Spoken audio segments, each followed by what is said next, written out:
وہ تمام مقامات دیکھ چکے ہو جہاں وہ رہتے تھے، ان کے اعمال کو شیطان نے ان کے لیے خوشنما بنا دیا اور انہیں راہ راست سے برگشتہ کر دیا، حالانکہ وہ ہوش گوشت رکھتے تھے۔ اور قارون اور فرعون اور حامان کو ہم نے ہلاک کیا، موسیٰ علیہ السلام ان کے پاس بینات لے کر آیا، مگر انہوں نے زمین میں اپنی بڑائی کا زوم کیا، حالانکہ وہ سبقت لے جانے والے نہ تھے۔ آخرکار ہر ایک کو ہم نے اس کے گناہ میں پکڑا، پھر ان میں سے کسی پر ہم نے پتھراؤ کرنے والی ہوا بھیجی تو کسی کو ایک زبردست دھماکے نے آ لیا، اور کسی کو ہم نے زمین میں دھنسا دیا اور کسی کو غرق کر دیا۔ اللہ ان پر ظلم کرنے والا نہ تھا، مگر وہ خود ہی اپنے اوپر ظلم کر رہے تھے۔ اللہ سبحانہ و تعالیٰ نے ایک بار پھر سے ان تمام بستیوں کی رودات بتا کر ایک بار پھر سے ساری رودات کو بیان کرنے کے بعد یہ بات واضح طور پر سمجھا دی، اس پوری کی پوری صورت کا خلاصہ بھی سمجھا دیا، مقصد بھی سمجھا دیا کہ جب اللہ کے احکامات کی پیروی کی جائے تو وہ شخص کامیاب ہوتا ہے، وہ بستی، وہ معاشرہ، وہ لوگ کامیاب ہوتے ہیں۔ لیکن اگر اللہ سبحانہ و تعالیٰ کی نافرمانی کی جائے اور اس کی تعلیمات کو بجا کر نہ لایا جائے تو پھر وہ پوری کی پوری قوم، وہ قبیلہ، وہ معاشرہ، وہ سوسائٹی پوری طرح سے بدحالی کی طرف جاتی ہے، اللہ کی طرف سے عذاب بھی آتے ہیں اور وہ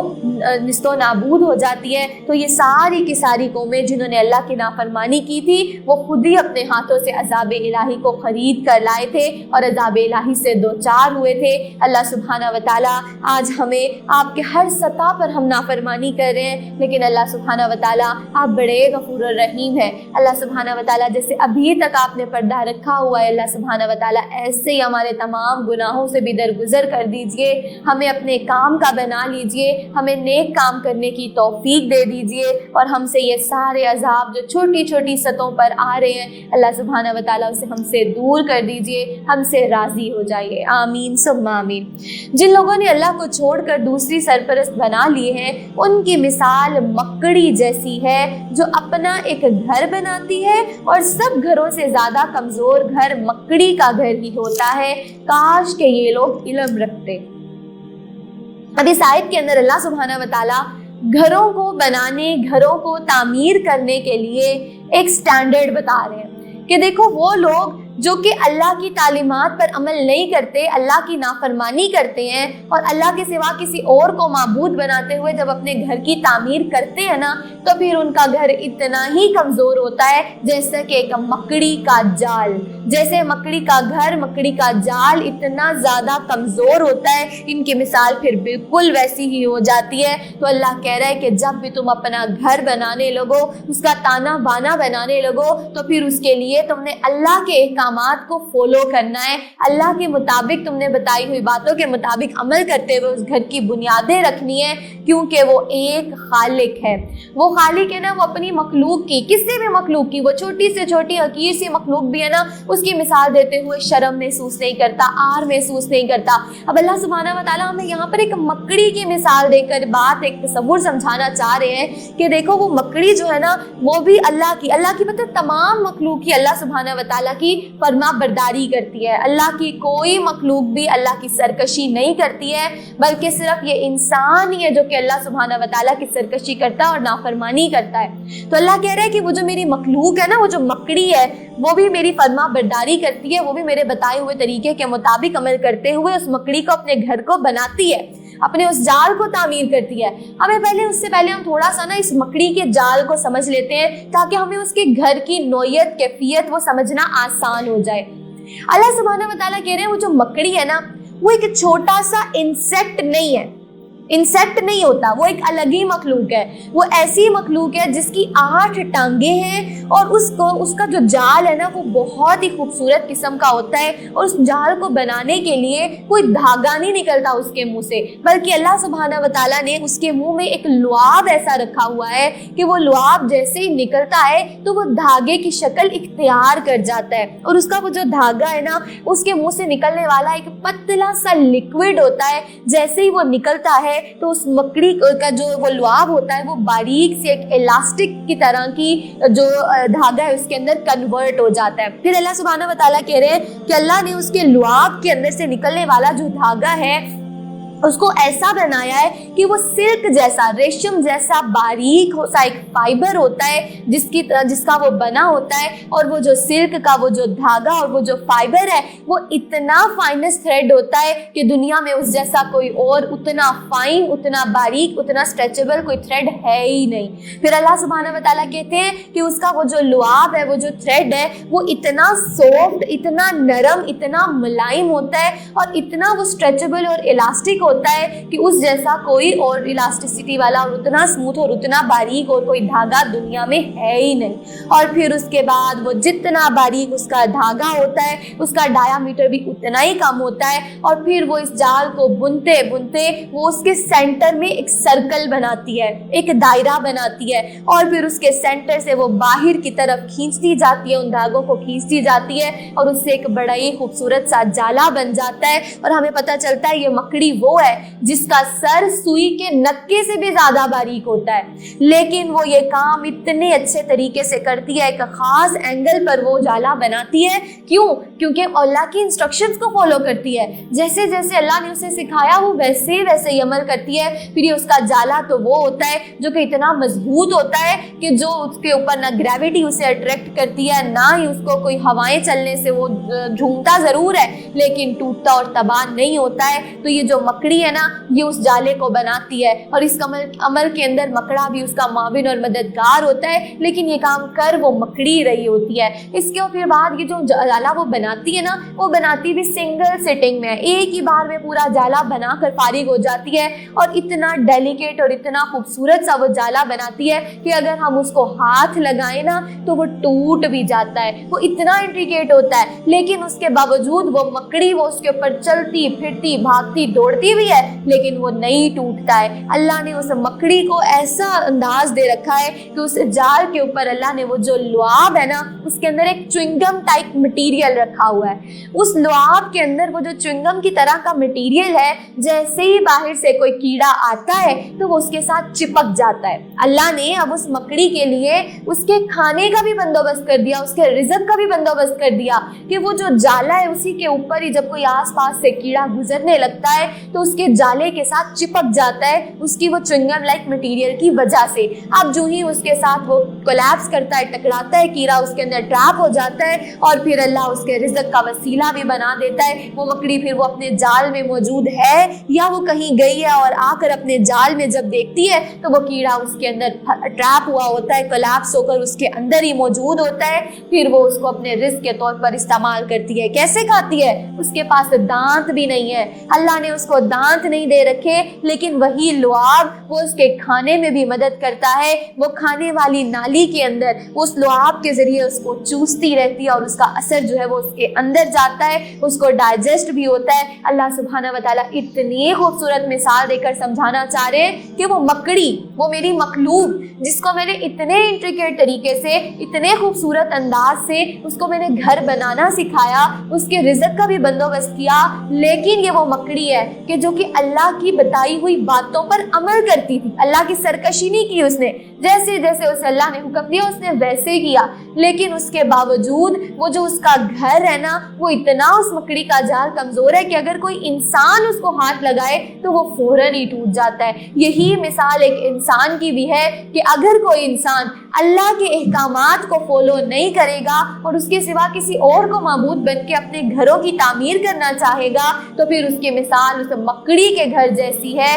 اس مکڑی کے جال جیسی ہے، جو اس کے لیے تو بڑا ہی خوبصورت انٹریکیٹ سا پیارا سا جال ہے، لیکن اگر کوئی باہر کی فورس اس کو ہاتھ لگاتی ہے تو وہ ٹوٹ جاتا ہے۔ تو تم اپنے گھروں کو جب تعمیر کرنے لگو تو اس وقت تم بھی یہ انداز اپناؤ گے، اللہ کی سرکشی اور نافرمانی نہیں کرو گے تو تمہارے گھر بھی مضبوط ہوں گے۔ لیکن آج ہمارا پورا کا پورا معاشرہ اللہ کی نافرمانی کر رہا ہے، اللہ کی سرکشی کر رہا ہے۔ پھر آج اگر ہم وہ اسٹیٹسٹکس دیکھیں تو ہمیں اس سے واضح طور پر پتہ چل رہا ہے کہ آج وہ گھر جو اللہ کی تعلیمات کے برخلاف بنائے جا رہے ہیں، پھر وہ گھر اتنے کچے اور اتنے کمزور ہیں کہ ہمیں طلاق بیورو سے پتہ چلتا ہے کہ آج طلاق کی ڈائیورس ریٹ بہت زیادہ ہو چکا ہے. بریک اپس اور ڈائیورس ریٹ اتنا حد تک بڑھ چکا ہے کہ ہر دوسرا گھر جو ہے اس کے اندر لڑائیاں, جھگڑے اور نوبت جو ہے وہ طلاقوں تک آ رہی ہے. کیوں؟ کیونکہ اس گھر کو اللہ کے احکامات کے مطابق تعمیر نہیں کیا گیا, اس گھر کو اللہ کی تعلیمات کے مطابق بنایا نہیں گیا. اسی لیے اللہ کہہ رہا ہے کہ پھر جو گھر اللہ کی تعلیمات کے علاوہ اور اللہ کو معبود بنائے بغیر کسی اور کو جو ہے معبود تسلیم کر کے اس کی مان کے گھر تعمیر کیا جائے گا تو وہ گھر پھر اتنا ہی کمزور ہوگا جیسا کہ مکڑی کا جالا ہوتا ہے. تو اگر تم چاہتے ہو کہ تمہارا گھر مضبوط ہو, تمہارا وہ اشدوازی رشتہ جو ہے وہ بھی بڑا اچھا اور مضبوط ہو, تو پھر تم اس کے لیے کیا کرو؟ پھر تم اس گھر کی تعمیر کے لیے 7 احکامات, اللہ سبحانہ و تعالیٰ نے جو تمہیں احکامات بتائے ہیں تم ان کو فالو کرو, اس کے مطابق تم گھر کو بناؤ, تم کبھی ناکام و نامراد نہیں ہوگے. اب وہ کیسے بنے گا؟ دیکھیں, جب بھی ہم کوئی گھر بنانے لگتے ہیں نا تو اس کے کچھ سٹیپس ہوتے ہیں. بالکل یہی سٹیپس اللہ کہہ رہے ہیں کہ جب تم ایک ازدواجی تعلق قائم کرنے جا رہے ہو, تم ایک نیا رشتہ شروع کرنے جا رہے ہو نا, اس کے اندر بھی تم نے ان سبھی سٹیپس کا خیال رکھنا ہے. دیکھیں, جیسے ہم گھر بنانے لگتے ہیں, سب سے پہلے کس چیز کا انتخاب کرتے ہیں؟ پلاٹ کا. سب سے پہلے ہم پلاٹ لیتے ہیں کہ ایک اچھا پلاٹ ہوگا تبھی اس کے اندر ایک اچھا سا گھر بن پائے گا. اللہ کہہ رہا ہے بس وہ جو پلاٹ کی سلیکشن ہے نا وہ اصل میں اس رشتے کی تلاش ہے. وہ رشتہ جب تم تلاش کرنے لگو تو اس وقت تم نے رہنمائی لینی ہے قرآن, حدیث اور سنت سے. پھر اس کے بعد جب تم نے پلاٹ خرید لیا, ایک اچھا رشتہ تمہیں مل گیا, پھر اس کی بنیادیں رکھنی ہے. ان بنیادوں کو تم کیسے رکھو گے؟ اس کو صحیح عقیدے کے ساتھ رکھو گے. جب تم رشتے کی تلاش کر رہے ہو تو تم نے اس رشتے کی تلاش میں اس عقیدے کا بھی خیال رکھنا ہے جس نے اس گھر کی بنیاد بننا ہے, کہ اس کا عقیدہ بھی درست ہے یا نہیں, اس کا ایمان بھی درست ہے یا نہیں, اس کے اندر بدعت اور شرک جیسی برائیاں تو موجود نہیں ہیں. جب وہ بنیاد بھی درست ہو جائے گی پھر اگلا کام, پھر تم نے اس گھر کی چھت ڈالنی ہے. اس گھر کی چھت ڈالنی ہے تم نے حقوق زوجین سے. تمہیں حقوق زوجین پتہ ہونے چاہیے, تمہیں والدین کے حقوق پتہ ہونے چاہیے جس نے اس گھر کی چھت بننا ہے. پھر اس کے بعد اس گھر کو بنانے کے لیے اس میں جو سیمنٹ یوز ہونا ہے وہ سیمنٹ تم نے جو باقی حقوق ہیں, حقوق العباد ہیں, ان کے ذریعے تم نے پورا کرنا ہے. اس کے بعد اگلی چیز وہ روغن, وہ کلی, وہ تم نے کس سے کرنی ہے؟ وہ ساری روغن اور کلی تم نے کرنی ہے حسن اخلاق سے, حسن معاملات سے. اپنا رویہ اور انداز جتنا اچھا ہوگا وہ گھر اتنا ہی خوبصورت روغن اور کلی والا ہوگا. اس گھر کی تم نے آبیاری کرنی ہے, اس کو پانی دینا ہے تم نے اپنے سارے حقوق کو پورا کرتے ہوئے. اور پھر آخری چیز, جب تم نے اس گھر کو مزین کرنا ہے, اس کو فرنش کرنا ہے, اس کو فلی طریقے سے تم نے سجانا ہے, تو اس کو سجانے کے لیے تم نے اپنے دلوں میں کشادگی پیدا کرنی ہے. اس گھر کو مزین کرنے کے لیے, اس کو اچھے سے فرنش کرنے کے لیے تم نے اپنے دلوں میں کشادگی پیدا کرنی ہے, اپنی نظروں میں جو ہے کشادگی پیدا کرنی ہے, تم نے مہمان نوازی کرنی ہے, تم نے ذکر شکر اور صبر کا سہارا لینا ہے. پھر تمہارا گھر مستحکم بھی ہوگا, مضبوط بھی ہوگا اور بہت زیادہ پرسکون بھی ہوگا جب تم ان سارے طریقوں سے اپنے گھر کی تعمیر کرو گے. سب سے پہلی چیز وہ پلاٹ, وہ رشتے کی تلاش. اس کے لیے کیا کرو گے؟ تم قرآن اور حدیث کے سٹینڈرڈ کو دیکھو گے, جس کو واضح طور پر اللہ سبحانہ و تعالیٰ نے قرآن اور حدیث میں بتا دیا کہ تم 4 باتوں پر اور 4 بنیادوں پر عورتوں سے نکاح کرتے ہو. کون کون سی 4 بنیادیں؟ ان کے مال کی بنیاد پر, ان کے خاندان کی بنیاد پر, ان کے دین کی بنیاد پر, ان کے حسن کی بنیاد پر. اللہ تمہارا بھلا کرے, تم ان سے ان کے دین کی بنیاد پر نکاح کیا کرو. تو یہ وہ سٹینڈرڈ جو کہ ہمیں رشتے کی تلاش کے لیے سکھا دیا گیا کہ جب بھی تم کسی سے نکاح کرنے لگو, کسی عورت سے, تو اس کے حسن کو نہ دیکھو. ہو سکتا ہے کہ اس کا حسن جو ہے وہ تمہیں بدنامی کی طرف لے جائے, ہو سکتا ہے کہ اس کا جو مال تم دیکھ کر تو شادی کر رہے ہو, نکاح کر رہے ہو, اس کا مال تمہیں گمراہی کی طرف لے جائے. تمہارا بھلا ہو جب تم ان سے نکاح کرنے لگو تو ان کا دین دیکھا کرو, دین کی بنیاد پر ان سے نکاح کیا کرو. اور پھر وہ بات کہ جب تم رشتے کے لیے تمہیں کسی ایسی طرف سے رشتے کا پیغام آئے جس کے دین اور اخلاق سے تم مطمئن ہو, تو اس رشتے کو قبول کر لیا کرو. تو یہ رشتوں کے لیے تلاش کا ہمیں طریقہ تو بتا دیا, لیکن آج کیا ہمارے ہاں اس بنیاد پر رشتوں کی تلاش کی جاتی ہے؟ نہیں.